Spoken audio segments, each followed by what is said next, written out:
There we go. Boom. All right, ladies and gentlemen, get ready for an episode that combines glitz, glamour, and shrewd business insights. Stay tuned for this captivating conversation with the woman who turns parties into profits. Here we go. Shut up and sit down. Look, a business can give you everything you want in life. Prestige, wealth, freedom. It can also take everything away from you. This show is for those who are willing to take that risk. These are the real-life stories of entrepreneurs. But before we start, I have one small favor to ask. Please leave a comment. It can be advice, critiques, tips, feedback, or share this with someone because your engagement is the most valuable and most powerful form of social currency. So thank you, and welcome to another episode of Business Bros. All right, ladies and gentlemen, let's get ready to party with a twist of entrepreneurship. Today, we're thrilled to welcome the brains behind the Party Goddess, a name synonymous with extravagant events, celebrity soirees, and savvy business strategy. From a Hollywood A-lister to a Fortune 500 company, she has orchestrated them all. But what sets her apart is not just her knack for throwing unforgettable parties, but her talent for turning celebrations into thriving businesses. So whether you're an inspiring event planner, an entrepreneur in the making, or just love a good behind-the-scenes Hollywood scoop, stay tuned because in this episode, you get that backstage pass. We're about to uncover the secrets of your star-studded journey and how you've managed to make the Party Goddess a household name. Let's welcome to the show, Miss Marley Masher.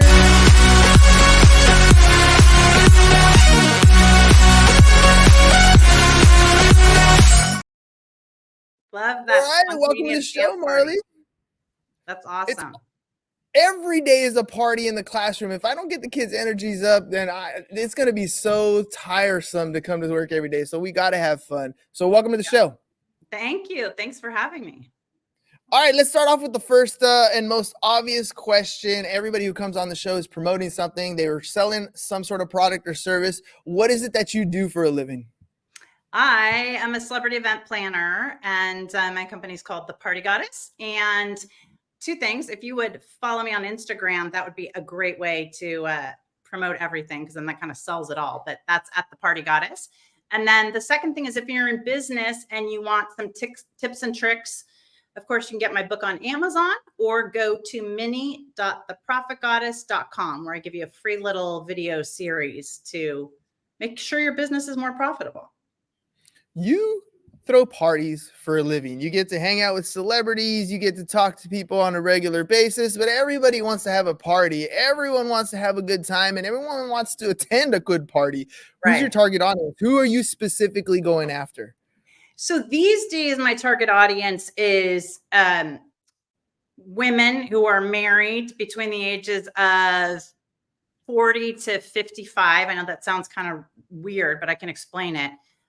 With disposable, a large amount of disposable income, 6 figures plus. They've got kids in private schools. The kids are older than 7. They've been, as I say, they've been married for a while. They're very involved in charities. And the reason that I'm so specific with my target audience is because what I found is that target audience understands that things cost more. They have a college degree. They probably are fairly well traveled.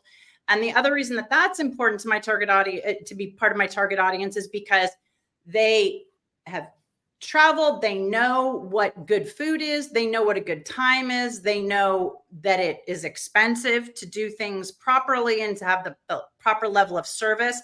And they also they're kind of out in the world, but their kids are not too young. The key thing that we changed as far as our target audience was when moms have kids that are too young, it's all consuming, right? When you've got a 2-year-old or a 4-year-old, it's way different than if you've got a child who now is already in 2nd or 3rd grade. You can focus a little bit more. Plus, they are a little bit more focused on keeping up with the Joneses. And so you're really getting the backstory, but that's what drives our business is people who want to be competitive. Now, are men my target audience? I mean, of course, but usually the one who places the call as far as a social client or a wedding is the mom. And then for corporate, for the most part, it is still usually a woman who's the executive assistant or something who's going through the internet and who sees our website and is like, oh, that's cool. I'm going to call her. She'd be fun to work with because they're going to be my point person. So as you're describing that, I'm thinking of the shows my wife watches, and I'm thinking Housewives of whatever. It doesn't matter where you're at. That's kind of the demographic that popped into my head. Did I hit it? But right, because they have a high amount of disposable income, but the reason I say their kids are in private school is because they've got a mortgage. They have already figured out how to put the kids in private school. They're not like at the point where they're struggling, going, oh my gosh, can I pay for this? Or, I hate to say it, but they're the candidates for plastic surgery. They're the ones who are going to buy the $200 face cream, because as far as they're concerned, they've gotten the kids to a certain point. Now it's kind of about them. It's like the second act a bit. And the older the kids get, the more comfortable in their skin they are, then the more they appreciate somebody like me who is in their same zone and can understand, like, yeah, you want to knock it out of the park because everybody's so busy. You don't do this every day. You don't have one of these parties. This is not like having a keg party. You do this, once every couple of years or for big occasions. And those are the clients I want to work with. I want big scope events that are complicated, that are very different, that feel very different, with clients who appreciate the price and are willing to pay for it. I got kids in here that I'm sure their eyes are lighting up. Like, I want to be a party planner. I want to do parties for a living. What kind of schooling do I have to go to? Where is that in the college career path? What was your educational journey like to get to where you are today? Well, that's it. So those are kind of two different answers. I went to Georgetown, which is not the school that you would think that most people would go to for party planning. But I was in business. I was in the marketing. I got a marketing degree. And so that's a very long story about how I interviewed a chef and met him and decided to go into the restaurant business. And, then the rest kind of became history. But if you want to go, I highly recommend, if it's something that you're passionate about, you go into hospitality. There are hospitality schools, amazing ones. There's Cornell, there are all kinds these days. But for those who get a liberal arts degree, or those who are just in business, or even, who study languages, it doesn't matter.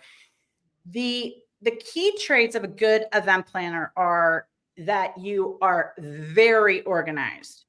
You are amazing at follow through. I cannot tell you, it is all follow through. Like, I was listening to one of your other podcasts about the guy with the yes mail, and he's talking about the sales cycle of, like, from the time you talk to the customer till it is all follow up, whether it's with the customer, whether it's with the vendors. That makes all the difference in the world. So you also, if depending on what kind of event planning company you want, like for mine, I need to be able to spot trends, right? I need to be able to spot trends and communicate to my audience that I can implement them into their parties. I need to be able to get them excited kind of on a dime, like you do with your target audience they're 17-year-olds that I would never be able to inspire. But you have to have, you have to be very on it, very detail oriented, very quick thinking. You have to be a natural problem solver, because I cannot tell you how many times, the power goes out, or you're worried about the power is going to go out. You have a backup generator. You always have to have a plan A, B, and C. You've got to be very good at delegating, very good at kind of the big picture, and then getting others to focus on the minutia so you can focus on the big picture. So educationally, you can, I just say get an education. That's the most important thing. And then you can learn the rest of it. Anybody can learn how to create a good rental order. And these days with AI and, so many tools and stuff online, it's so much easier. But you've got to have those inherent attention to detail, orientation, follow through, those key pieces. There's so many people who go to school, especially in the marketing space, get the education when it comes to marketing. But then when it comes to starting a business, This is where the hurdles kind of pop in. And all of a sudden it's like, wait a minute, I'm supposed to be wearing a marketing hat and an accountant hat and this other hat. Like, running a business is a whole different animal. How did you decide to get started as an entrepreneur, and rather than working for an event planner, become one yourself? Well, for me, it's very simple, because I would be fired. I mean, I'm unhireable basically. I have a very strong will. I'm like the classic entrepreneur. I mean, textbook. I have horrible ADHD. I have, big dreams, big goals. I'm a go-getter. I never stop until I get them. I'm willing to course correct. I just am never going to give up. To a certain extent, I'm a team player, but I would say I'm better at rallying the team versus being one of the team. So I'm definitely a leader, not a follower, because from my perspective, I can, and maybe this is part of the problem solving piece that makes me good at my job, but I'm able to cut through and be like, this is a more systematic approach. This will be more efficient. This would be more effective. So I don't know if that answers your question, but Yeah, I mean, at the end of the day, you started something because you found that there was not going to be a solution out there that met who you were. You kind of I had could this do it inner better drive, right? in my mind. Yeah. In my mind, I could do it better. And I wanted to be rewarded for the effort that I was putting in and creating this unique brand and all that. Like, I love the part of the beginning of your podcast where you're like, it can give, like, a business can give you everything in the world and it can also take it away. And I've been in that zone as well. So you have to be a natural risk taker. I think like the certain things that light you up have to be, those are the things that light me up. I mean, I'm I'm competitive with myself, right? If I make 3 sales calls yesterday, well, today I'm going to make 4 an hour. It's just that natural inclination to just like want to go in and do something better, bigger, greater than what already exists. And Now, I'm unhireable. and you're unhireable. Now, okay, so you started, you got into business for yourself, and like you said, sometimes you do great things, and then you've been in a position where you've like struggled with this thing. What were some of those mistakes you made as an entrepreneur, and how did they kind of shape where you are today? Well, I think the biggest misconception of entrepreneurship, or quote successful entrepreneurs, is that it's it's like a nice incline. It is anything but. It is like you guys should Google this old game called Chutes and Ladders, which was, before everything was on the phones. You'd go like this, and then the next thing you know, you get this like little ticket that would say, you're back down here. And then you'd climb a little bit on this little path, and then you'd be like, you're down here. And it would be like you so quickly just about to win the game, get to the apex, and then it's like, and that's really entrepreneurship, right? Like, you think you've got it, you're crushing it, you finally have your target audience, you finally have your systems, you have a great assistant, and then all of a sudden they go and get married and get pregnant and don't want to work anymore. You get sued, or somebody really exploits something that was not in your contract. Or when I say the detail orientation, somebody you didn't confirm that, this contract got signed and countersigned and all those things. And so for me, I went on to write a business book about my own problems because I had so many of them. And in my first business, when I was in the restaurant business, I set a goal. That's what you do at Georgetown. You have goals and metrics and all these things you're after. And mine was to do $1 million in sales. Well, awesome. I did that. But heads up, if you don't take your revenue goal and your profit goal and put them together, it doesn't matter if you do $1 million in sales. If you spend 1.1, you have a problem. You'd be much better doing 500,000 in sales and making 10,000, So it's a matter of, the faster you can figure out where you went wrong and course correcting. And Michael Gerber does a fabulous job talking about, anybody who wants to go into business, I suggest they read E-Myth Revisited, because he does a fabulous job of talking about working on your business versus in it. And the big mistake that entrepreneurs make over and over is we get so consumed with the doing of our business, right? Where I'm planning the event, I'm checking the rental order, I'm servicing this current client. So all the calls that come in, I don't think of it like a sales funnel. I do now, but you kind of put blinders on to focus on what you're doing right now. And you forget that you have to be able to do this right now and service this client. You also have to be doing all those other steps so that when this project is done, you've got money and revenue coming in. And that takes the scheduled time to work on your business where you step back and you're like, okay, I'm not doing anything related to what my current jobs are, but how are my numbers going on Instagram? How's my engagement? Like whatever your KPIs, your key performance indicators are, that you are watching those and you are course correcting. And most entrepreneurs, you're just too busy. You're like, oh, I don't even know where to focus, let alone like take the time to not work in my business. But that's the most crucial part. You'll just dig yourself a hole faster and faster. And I've dug so many holes, I might as well be a groundhog or warthog, whatever. That's where the ADHD kicks in, right? Like you're going from one problem to the next problem. You're forgetting to standardize these procedures. You're forgetting to track what you're doing. You're forgetting to even set KPIs, right? KPIs. Right. I don't even have any. What are those? But that's what ends up happening. So you don't do those things, and you don't adjust. You don't course correct. But with so much involved as an entrepreneur, what advice would you give somebody who's getting started today, who's thinking about, look, I'm going to take this risk. I'm going to do it. I got everything I need. They're just not aware of what's going on or what the ups and downs are going to be. What advice would you give them after? First of all, buy my book, but no, only because you get a realistic, like it's just not all rosy. So but down to brass tacks, what I would do is most of the time we build a business based on ourselves instead of based on the customer. It has to be based on the customer.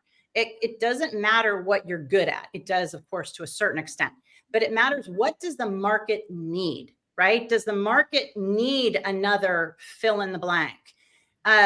What are what are people searching on Google? What are they after? What are the questions they're asking on Instagram? Where are they stuck? My dad used to always say, find a hole and fill it. That's what we've got to do is start it that way with the problem that they're experiencing, and then solve it and learn how to solve it, and then replicate the solution. Like you've talked about that so many times on so many podcasts about how, those standard operating procedures or whatever, but it's solving the problem for your customer and being the best person at solving it, and paying very close attention early on to what I call an acid test is, toss it out there before you spend tons of money building the app, before you spend tons of money creating something that you're not sure it's going to work. Acid test it, right? Like just put it out there. Do people want it? Are they gravitating towards it? Because I can't tell you how many times I think this is the greatest part of my business. They're going to want to buy this product or service. And here they are over here. I'm like, oh my God, that is so, why would you want? You just get over it. And then you've got to track your time, because if you track your time, as soon as you get into trouble in business, which you will, you've got to assume you're going to fail, is when you get into trouble, when you can look at how you were spending your time, that's where all the magic lies. Somebody shows me how they spend their time. They can just show me like, hey, listen, here's how I spent my last week. And I can tell them exactly what their problems are in their business without them ever telling me a word, because what you spend your time on is what is going successfully in your business. And you have to just keep tweaking things. But that's the thing, is you've got to just be constantly working on it. Like, okay, I'm doing this, I'm getting these results, now what? But the biggest piece is starting the business or providing the service based on what the market is already craving. It is so much easier than trying to push your version of something onto people. Then the education has to kick in. That's a whole different marketing space when you have to educate the public that doesn't know about what it is that you're even trying to offer. And first to market, and a lot of times we position our businesses as first to market because we're presenting this in a totally different way, is the most expensive way to start a business. First to market, the Apples of the world, think of how much, or the people that sold the first car versus the horse. I love that. One of your guests said that on one of your podcasts.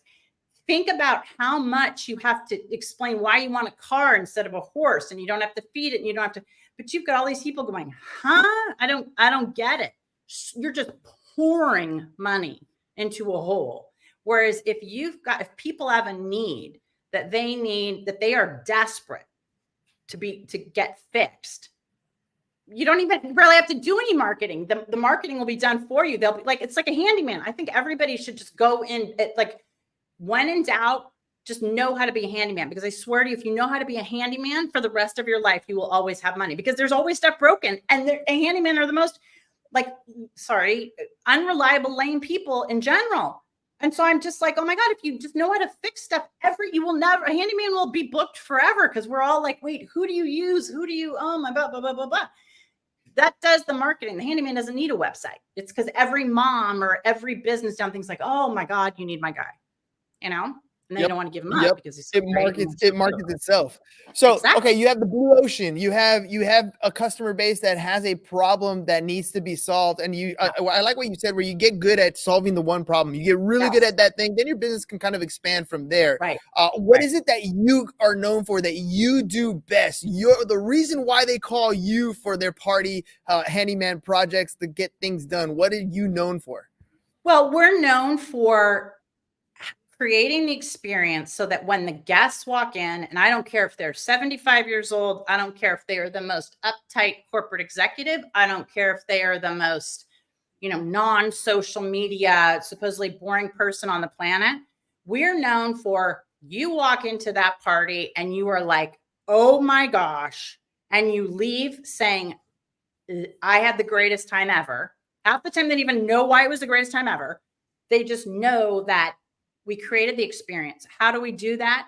We have multi-layers of entertainment going throughout, right? We have the food could be experiential. We have like great music, and or sound effects or something, and we're kind of changing that throughout. So we're creating the mood from the time the guest walks in. We're curating that experience for them. And then visually, we're known for supporting all that because we do so much. We build our own props, et cetera, and we create those environments. So the person walks in thinking they're just going to another holiday party, and they're like, oh my gosh, the Christmas tree just started talking to me.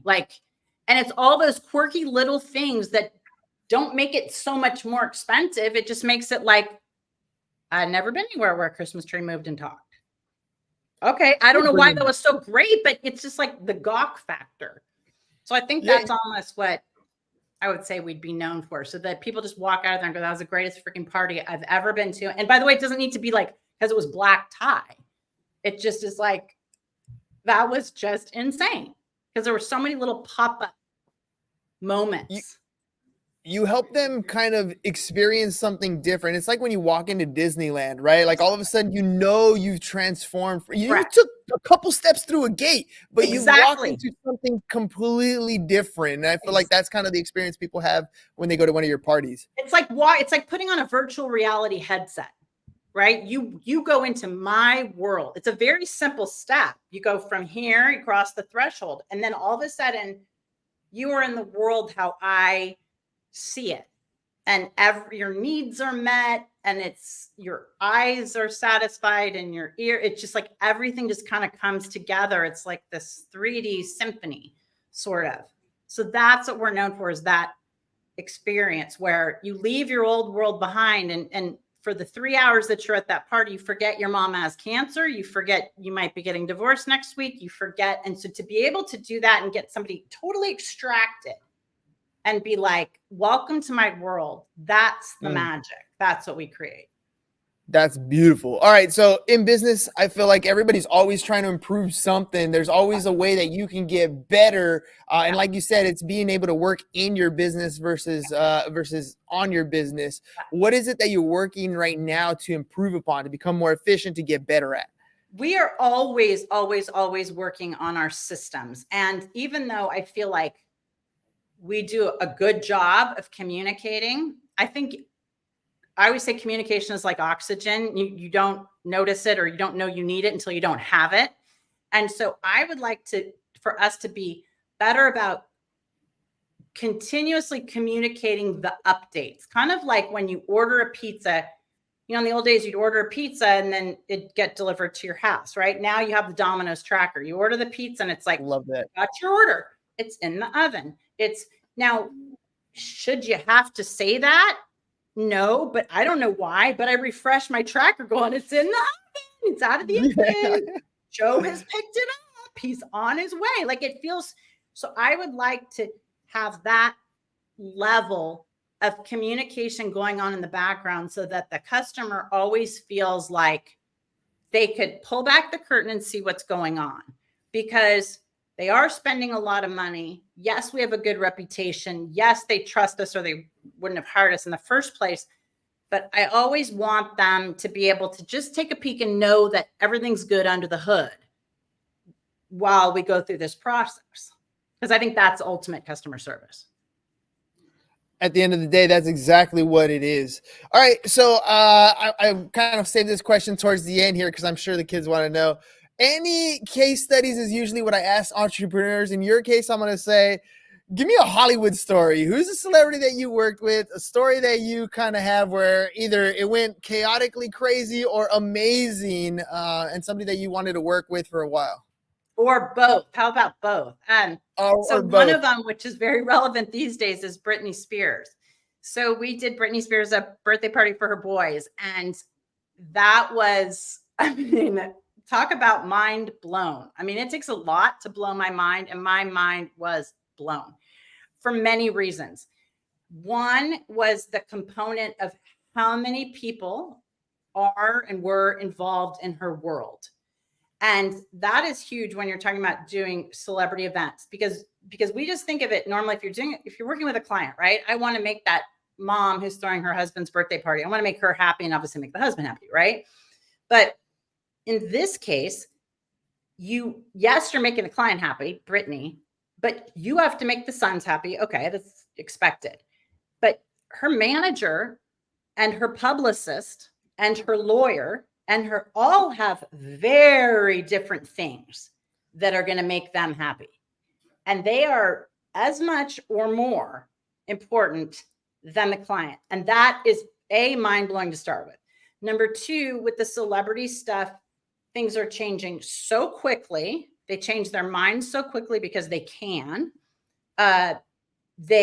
Most people be like, oh my God, I feel so bad. Like, I know it's next week, but could we switch from like this kind of chicken to that kind of chicken? And you're like, yeah, okay. We're talking, it's the day and a half before, and they're like, I want this. And you're like, okay, yeah, absolutely. But with Britney's deal, first of all, there's so many people involved. Second of all, I was in charge of all of that. And I take confidentiality very seriously. And if it's on my watch, I'm going to be like a mother hen with it. So we had all the rental orders were in different names, et cetera, et cetera. Well, then day of the event, helicopters are out there circling the whole thing. And I was like, there's no way. Like the number of people, even in my office, that knew who this event was for was so small. And then I realized there's a whole other component to this. Remember when I said that the publicists and all these people have different agendas? Well, it wasn't me that leaked it. Somebody else leaked it, but guess who gets to manage the helicopters and the police and the kids freaking out and the moms of the other kids freaking out because they have not had helicopters descending, on the backyard. And so for me, that's where you just are like, you feel like you're playing whack-a-mole. You're like, okay, helicopter handle. Then you're like, over here, okay, more chicken fingers for Britney. Okay. Like, oh, the lawyer's like, where did they get those little cars that the kids are driving? And you're like, I thought that you approved them. We don't have liability insurance for that. Like, it was like, yeah. So that's the chaos of it. But obviously I thrive on that because it's like the ultimate problem solving and making people happy. It's like, yes, I did it. I made this one happy and this one happy. And it was successful. And that's a win. And at the end of the day, you picked the perfect one because I had a huge crush on Britney Spears when I was in high school. She's very cute. And I mean, she's I can see why. She's very cute. And I got to tell you, in all these Instagram knife wielding photos and everything she's got going on, I'm like, damn, girl, you're not 20 years old. And I'd love to know what's going on. What kind of workouts you're doing other than knife throwing? Because freaking A, man, I don't think it's Ozempic. She's nice and just fit. I'm like, okay, well, something's happening that's good over there. Something's going on. I love you, Britney. Still do. All right. Last little thing here as we end the show. I want to make sure that you plug stuff as well. Again, how can people get a hold of you? And what's the vision, the future of your company? Where do you see yourself going? The future of the company, that's okay. Well, first of all, I'll answer the easy one. Just go to Instagram, go to @thepartygoddess, or if you want business stuff, go to mini.theprofitgoddess.com. And the future, that's a whole other podcast. I am becoming a rancher. So I bought 20 acres of land. I'm developing a whole ancillary business thing based on the worst wool that the sheep produce, because that's a whole industry that is just like, we're just throwing away all this stuff and wasting it. And I'm solving a very huge problem with it. So I have been spending the last almost 2 years learning how to become a rancher, and I'm going to grow flowers and obviously animals and all that kind of stuff. And it's sort of Martha Stewartish related to the Party Goddess. And I will have much more to share about it, but that's what I'm working on in the background, in addition to my, pizza, here's your party stuff. Love it. Love it. Well, Marley, thank you very much for coming on the show. You've literally been able to do all kinds of great stuff in the party space. And I'm excited to see what you got in store here in the very near future. Thank you very much for coming on the show. Ladies and gentlemen, one more time, thepartygoddess.com, thepartygoddess.com. We'll catch you guys on the next episode. Peace. And we're out. It's over. Go home. Is your business in need of marketing? Try starting a podcast. But not just any podcast. Podcast like a pro. We can show you how to take your business from being invisible to becoming a brand people trust. Go to www.businessbros.biz to get started today. Business Bros! All right, Marley, thank you very much for being on today. Thank you. That was great. I'm really appreciative of what you do with those teenagers. So thank you. You guys don't even know how lucky you are. I'm just going to tell you, you're so lucky. That's what I'm saying. You have no idea what a cool teacher and how much you can learn if you guys are paying attention. So thanks, Marley. In a day or two, you're going to get an email text message from me. It'll have a link so you can download the full audio, full video. And then when I clip stuff, I'll make sure to tag you as well. That is awesome. Thank you. Have a great day, you guys. You too. Bye-bye. Okay. Bye.